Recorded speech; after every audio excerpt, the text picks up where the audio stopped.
Westcott there.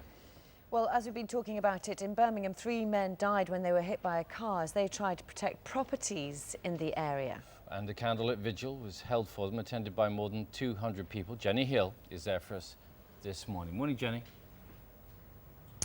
Good morning to you. As you would expect, a very sombre mood here in Winson Green this morning following the deaths of those 3 young men in the early hours of yesterday morning.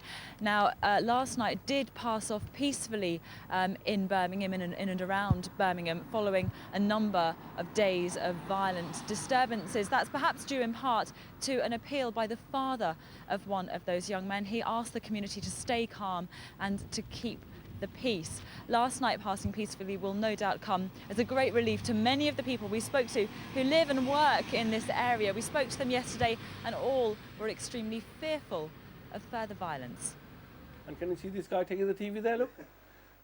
It's the moment Munir had always dreaded. 2 nights ago, looters smashed their way into his store. We have worked really hard for this.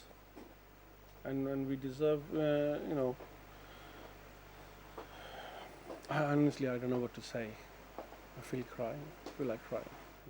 His son could only watch helpless across the street as the rioting continued. They finished from the shop what they were doing. They turned around, looked at this car, gathered around the car and tipped it upside down.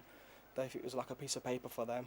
The family of 3 and a child in the back, and it was terrifying. It was bad, and they tried to put it on fire.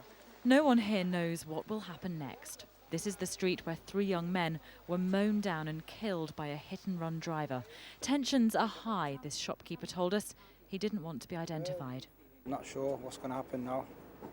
And just people want to protect the property and businesses. And so we're just waiting to see what happens now.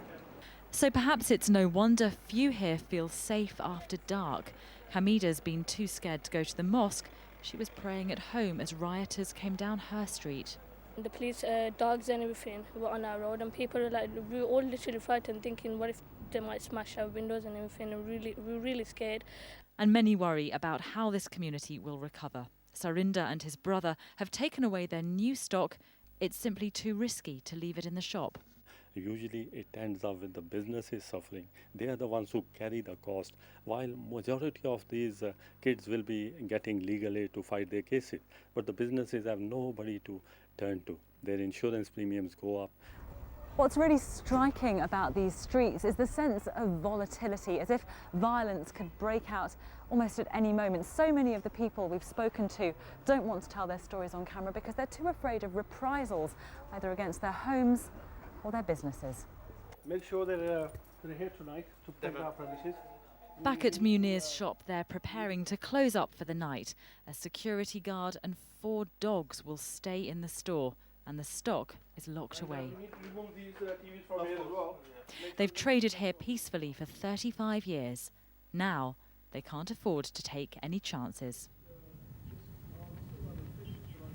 You know, one man here yesterday told me for many years people of different colours, creeds and ethnicities have lived and worked together perfectly well, perfectly peacefully. At the moment, though, the disturbances do seem to have centred around a number of different racial tensions, difficulties between different groups within the community.